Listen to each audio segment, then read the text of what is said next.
Saya ke Pak Deswer, Gorontalo Corruption Watch.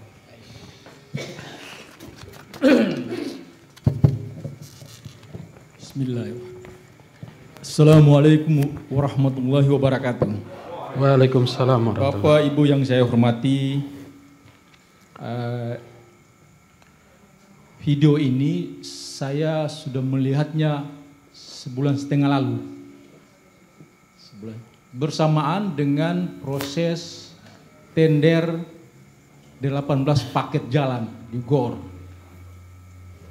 Jadi ada beberapa pengusaha yang mengundang saya.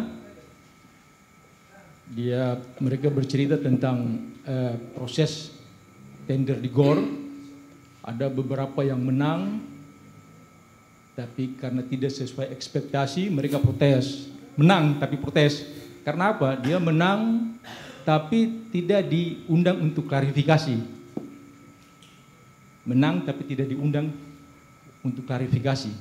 Tadinya dia ikut di beberapa paket, mau dia yang paket ini, yang besar. Tapi dia dimenangkan di paket yang kecil. Di situ saya lihat videonya. Dan saya kaji-kaji, rasanya tidak ada unsur pidana di sana. Kita cuma asumsi-asumsi saja ini. Cuma asumsi. Kalau saya kabak misalnya, kalau saya kabak, lantas dipanggil oleh penyidik karena masih tahap penyelidikan, saya bisa tidak pergi.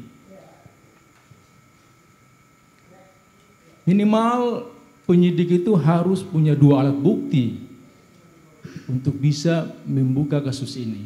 Kalau tidak punya alat bukti ngapain?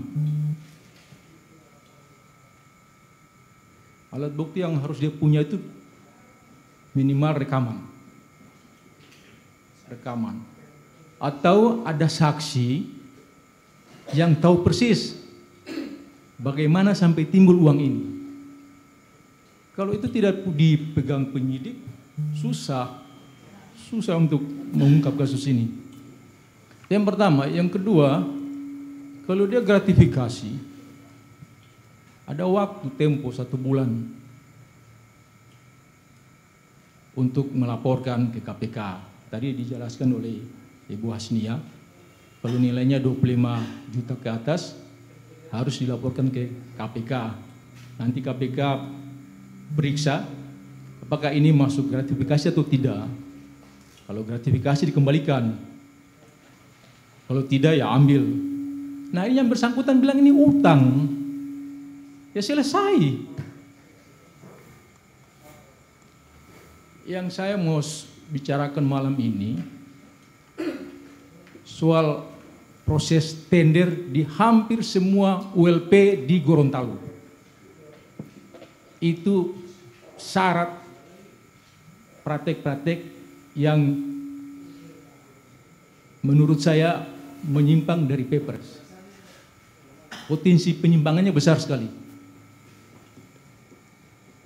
Banyak faktor yang menyebabkan itu terjadi. Terlepas apakah itu di balik itu ada praktek gratifikasi atau suap menyuap, bahkan pemerasan. Ini tiga hal ini diatur di Undang-Undang Anti Korupsi yang beda-beda tipis.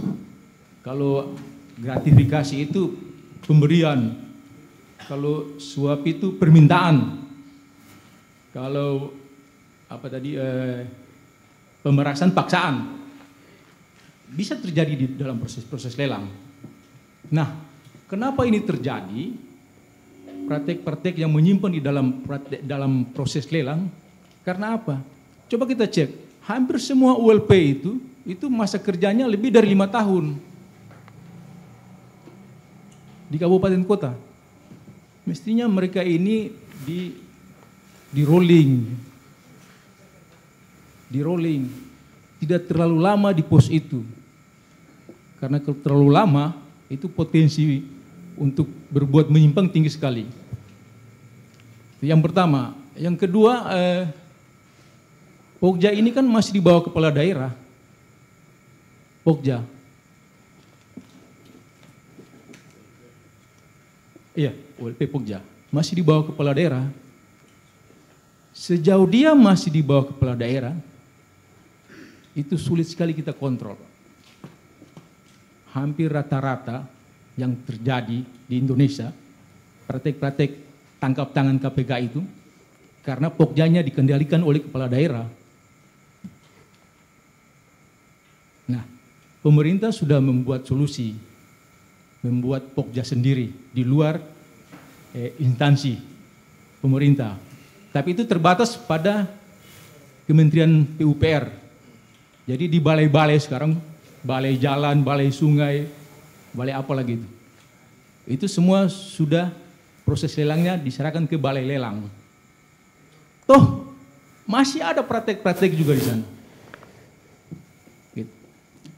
Jadi saya berharap memang ini jauh dari harapan, jauh sekali.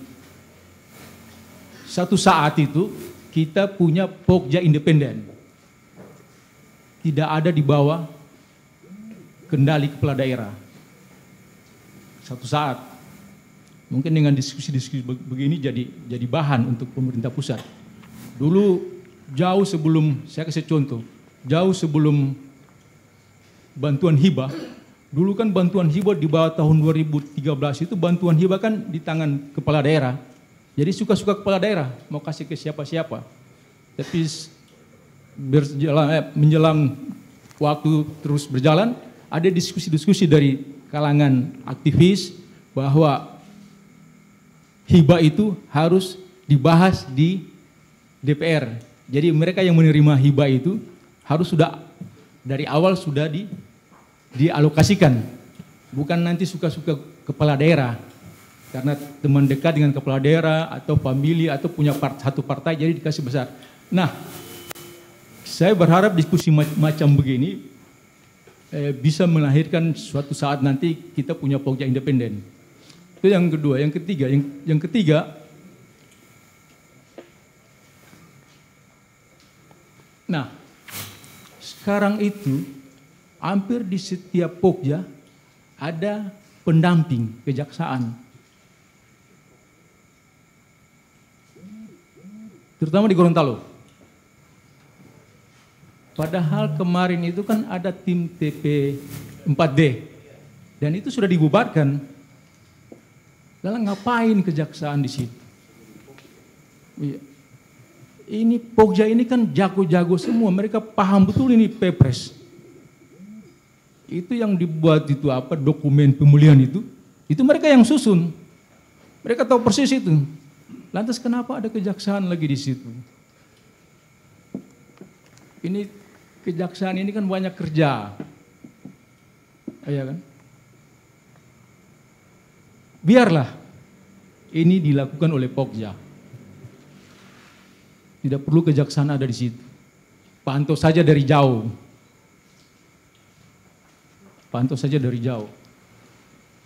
Itu satu, itu yang ketiga. Yang keempat, kembali lagi ke Pokja. Kami di GCW itu saat ini ada mengajukan gugatan ke Pokja Gorut sama bukan Pokja, yang pertama Pokja Gorut, dan itu nanti tanggal 9 sidang. Kita gugat di TUN sama di PN. Kemudian kita gugat juga PPK Rumah Sakit. PPK Rumah Sakit. Jadi ini saya mau kasih gambaran bahwa memang kompleks sekali ini proses-proses pengadaan barang di Pokja. Persoalannya itu tadi. Kalau kita bergaul dengan teman-teman kontraktor, kita akan tahu banyak bahwa hampir semua paket itu sudah ada pemilik. Hampir semua paket sudah ada pemilik. Baik. Sehingga di sana yang terjadi apa? Persaingan tidak sehat. Siapa yang dekat dengan penguasa, dia punya potensi untuk menang. Ya. Gitu. Baik. Terima kasih Pak Deswer.